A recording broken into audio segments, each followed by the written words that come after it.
ಎಲ್ಲರಿಗೂ ನಮಸ್ಕಾರ. ನಾನು ಶಂಕರ್ ಭಟ್.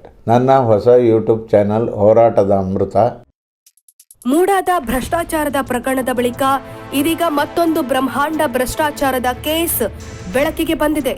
ಮೈಸೂರಿನ KSOUನಲ್ಲಿ ನಡೆದಿರುವ ವ್ಯಾಪಕ ಭ್ರಷ್ಟಾಚಾರವನ್ನ ಕಾನೂನು ವಿಭಾಗದ ವಿದ್ಯಾರ್ಥಿಯೋರ್ವ ದಾಖಲೆ ಸಮೇತ ಎಳೆಯಾಗಿ ಬಿಚ್ಚಿಟ್ಟಿದ್ದಾನೆ. ಈ ಕುರಿತ ಸಂಪೂರ್ಣ ಮಾಹಿತಿ ಇಲ್ಲಿದೆ. ಮೈಸೂರಿನ ಕರ್ನಾಟಕ ರಾಜ್ಯ ಮುಕ್ತ ವಿವಿಯಲ್ಲಿ ಅಭಿವೃದ್ಧಿ ಹೆಸರಿನಲ್ಲಿ ಕೋಟಿ ರೂಪಾಯಿ ಲೂಟಿಯಾಗಿರುವುದು ಇದೀಗ ಬೆಳಕಿಗೆ ಬಂದಿದೆ. ವಿವಿಯ ಕುಲಪತಿ ಪ್ರೊಫೆಸರ್ ಶರಣಪ್ಪ ವಿ ಹಲಸೆ ಸೇರಿದಂತೆ ವಿಶ್ವವಿದ್ಯಾನಿಲಯದ ಸಿಬ್ಬಂದಿ ಮೇಲೆ ವ್ಯಾಪಕ ಭ್ರಷ್ಟಾಚಾರದ ಆರೋಪ ಕೇಳಿಬಂದಿದೆ.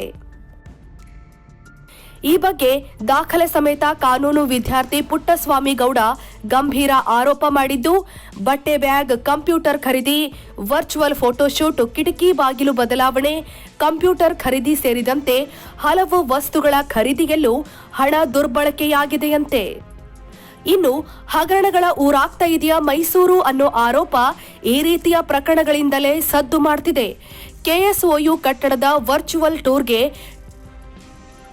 360 ಡಿಗ್ರಿ ಫೋಟೋಗ್ರಫಿ ಮಾಡಲು 96,91,812 ರೂಪಾಯಿ, ಅದು ಕೂಡ 3-4 ರೂಪಾಯಿ ಖರ್ಚಿನಲ್ಲಿ ಮುಗಿಯುವ 4 ನಿಮಿಷದ ವಿಡಿಯೋಗೆ ಮೈಸೂರು ಕಟ್ಟಡ ಒಂದಕ್ಕೆ 26,15,000 ರೂಪಾಯಿ ಬಿಲ್. ಇನ್ನುಳಿದ 11 ಕಟ್ಟಡಗಳ ಫೋಟೋಗ್ರಫಿಗೆ ತಲಾ 4 ಲಕ್ಷ 5 ಲಕ್ಷ ಬಿಲ್ ತೋರಿಸಲಾಗಿದೆಯಂತೆ. KSOU ಕಟ್ಟಡಕ್ಕೆ LED ಬಲ್ಬ್ ಹಾಕಿಸಲು ಬರೋಬ್ಬರಿ 2 ಕೋಟಿ ರೂಪಾಯಿ ಬಿಲ್ ಮಾಡಿದ್ದು, KSOU ಅತಿಥಿ ಗೃಹದ ಹಾಸಿಗೆ ದಿಂಬಿಗೆ 15 ಲಕ್ಷ ರೂಪಾಯಿ ಬಿಲ್ ಆಗಿದೆ. ಪುಸ್ತಕ ತುಂಬಿಕೊಂಡು ಹೋಗುವ ಬ್ಯಾಗ್ಗೆ 60 ಲಕ್ಷ ರೂಪಾಯಿ ಬಿಲ್ ಆಗಿದೆ. ಒಂದು ಬ್ಯಾಗ್ಗೆ 120 ರೂಪಾಯಿಯಂತೆ ಖರೀದಿ ಮಾಡಲಾಗಿದೆ. ಈ ಬ್ಯಾಗ್ಗಳಿಗೆ ಮಾರುಕಟ್ಟೆಯಲ್ಲಿ 20-30 ರೂಪಾಯಿ ಮೌಲ್ಯ ಇದೆ.